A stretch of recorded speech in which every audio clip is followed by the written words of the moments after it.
இன்றைக்கி இந்த வீடியோவில் ரொம்பவே அருமையான சுவையில் உடம்புக்கு குளிர்ச்சி தரக்கூடிய அதே சமயம் ரொம்பவே ஆரோக்கியமான ஜிகர்தண்டா தான் எப்படி செய்கிறதுன்னு பார்க்க போகிறோம். இதை நம்ம டக்குன்னு சிம்பிளாக செஞ்சு முடிச்சிடலாம். இப்போ வாங்க இது எப்படி பண்ணுறதுன்னு பார்க்கலாம். நான் இங்கே இந்த மாதிரி 3 பீஸ் பாதாம் பிசின் எடுத்து வச்சுருக்கேன். இந்த பாதாம் பிசின் நம்ம உடம்புக்கு ரொம்பவே நல்லது. இது உடம்புக்கு ரொம்பவே குளிர்ச்சியை தரக்கூடியது.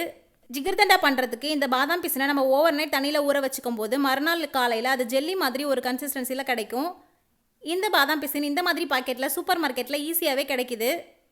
இந்த பாதாம் பிசின் கம்மியான விலையிலே நமக்கு ஈஸியாக கிடைக்கும். இந்த 50 கிராம் பாக்கெட் பார்த்தீங்கன்னா 12 ருபீஸ் தான் வருது. இது ரொம்பவே உடம்புக்கு குளிர்ச்சியானது. அதனால் நீங்கள் அடிக்கடி இதை எடுத்துக்கோங்க வெயில் காலங்களில். இப்போ இதில் 1 கிளாஸ் தண்ணி சேர்த்து நம்ம ஓவர் நைட் ஊற வச்சுக்கலாம். இப்போ பாருங்கள், மறுநாள் காலையில் பார்க்கும்போது இந்த மாதிரி ஒரு ஜெல்லி கன்சிஸ்டன்சியில் நல்லா ஊறி ரெடியாகி வந்திருக்கு பாருங்கள். இப்போ இதை வச்சு தான் நம்ம ஜிகர்தண்டா பண்ண போகிறோம். இப்போ இது அப்படியே இருக்கட்டும். இதுக்கப்புறம் ஸ்டவ் ஆன் பண்ணி இந்த மாதிரி ஒரு கடாய் வச்சுக்கோங்க. இதில் ஒரு 1/4 கப் அளவு சுகர் சேர்த்துக்கோங்க. இந்த சுகர் நல்லா உருகி ஒரு தேன் கலர் ஆகி வர்ற வரைக்கும் ஸ்டவ்வை லோ ஃப்ளேம்லேயே வச்சுட்டு இதை நல்லா கலந்து விட்டுக்கிட்டே இருங்க. இதை அடிக்கடி கலந்து விட்டுக்கிட்டே இருங்க. ஸ்டவ்வை லோ ஃப்ளேம்லேயே வச்சுக்கோங்க, இல்லைனா சுகர் சீக்கிரம் கரிஞ்சிடும். அதுக்கப்புறம் சுகர் சிரப் கசக்க ஆரம்பிச்சிடும். இப்போ இந்த மாதிரி நல்லா உருகி வர்ற வரைக்கும் அடிக்கடி கலந்து விட்டுக்கிட்டே இருங்க. இப்போ பாருங்கள், சுகர் சிரப் இந்த அளவு கொஞ்சம் உருகி வந்திருக்கு. இது இன்னும் நல்லா உருகி தேன் கலர் ஆகி வரட்டும். அது வரைக்கும் நல்லா இந்த மாதிரி இடையிடையே கலந்து விட்டுக்கிட்டு இருங்க.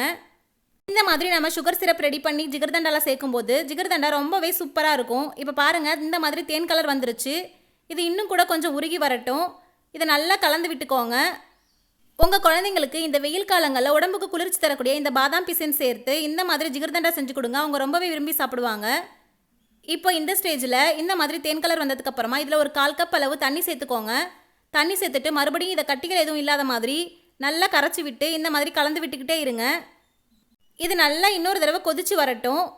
இப்போ பாருங்கள், இந்த மாதிரி கொதிச்சு வந்துருச்சு. இப்போ இதை நம்ம வேறு ஒரு பவுலில் மாற்றி வச்சுக்கலாம். இப்போ இந்த மாதிரி மாற்றி வச்சாச்சு. இது அப்படியே இருக்கட்டும்.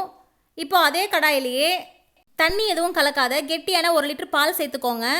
ஃபுல் க்ரீம் மில்காக பார்த்து வாங்கிக்கோங்க. அப்போ தான் நம்மளுடைய ஜிகர்தண்டா ரொம்பவே க்ரீமியாக சாப்பிட ரொம்பவே டேஸ்டியாக இருக்கும்.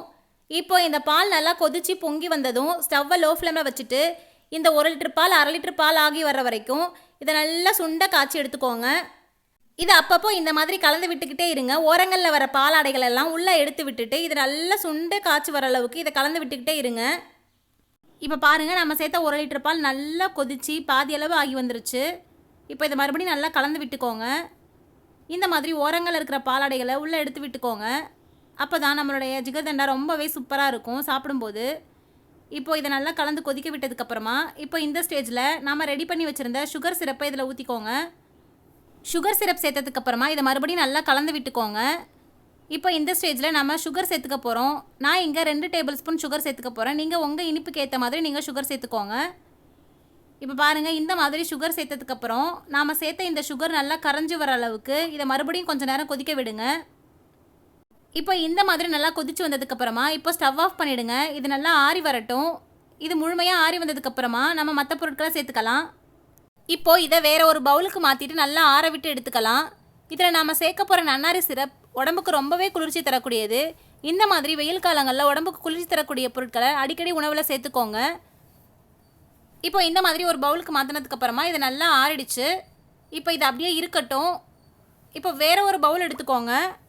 அதில் நம்ம மற்ற பொருட்களெல்லாம் சேர்த்துக்கலாம். இப்போ இந்த பவுலில் நாம் ஊற வச்சுருந்த பாதாம் பிசினை சேர்த்துக்கோங்க. சேர்த்துட்டு இது கூடவே 2 டீஸ்பூன் நன்னாரி சிரப் சேர்த்துக்கோங்க. நன்னாரி சிரப் சேர்த்ததுக்கப்புறமா இதில் நம்ம ஆற வச்சுருந்த பாலை சேர்த்துக்கோங்க. சேர்த்துட்டு இதை நல்ல ஒரு தடவை கலந்து விட்டுக்கோங்க. அவ்வளோதான், நம்மளுடைய ரொம்பவே டேஸ்டியான ஜிகர்தண்டா இப்போ ரெடி ஆகிடுச்சு. இப்போ இதை ஒரு 2 மணி நேரம் ஃப்ரிட்ஜில் வச்சு எடுத்துக்கோங்க. ஜிகர்தண்டா ஜில்லுன்னு சாப்பிடும்போது ரொம்பவே சூப்பராக டேஸ்டியாக இருக்கும். இப்போ 2 மணி நேரத்துக்கு அப்புறமா இதை வெளியில் எடுத்துகிட்டு இதை ஒரு கிளாஸுக்கு மாற்றிக்கோங்க. நான் இங்கே இந்த மாதிரி மாற்றி எடுத்து வச்சுருக்கேன். இது கூடவே ஒரு ஸ்கூப் வெனிலா ஐஸ்கிரீம், கொஞ்சமாக நன்னாரி சிரப் டெக்கரேஷனுக்காக மேலே ஊற்றி வச்சுருக்கேன். ஐஸ்கிரீம் சேர்த்துருக்கிறது ஆப்ஷனல் தான். உங்களுக்கு விருப்பம் இல்லைனா நீங்கள் இதை சேர்க்காம கூட நீங்கள் அப்படியே ஜிகர்தண்டாவை சாப்பிட்லாம். சூப்பராக இருக்கும். இதை நீங்களும் உங்கள் வீட்டில் ட்ரை பண்ணி பார்த்துட்டு எப்படி இருந்ததுன்னு மறக்காமல் கமெண்ட்டில் சொல்லுங்கள். இந்த வீடியோ பிடிச்சிருந்தா லைக் பண்ணுங்கள், ஷேர் பண்ணுங்கள். மறக்காமல் ரச்சு விலாக்ஸ் சேனலை சப்ஸ்கிரைப் பண்ணிவிடுங்க.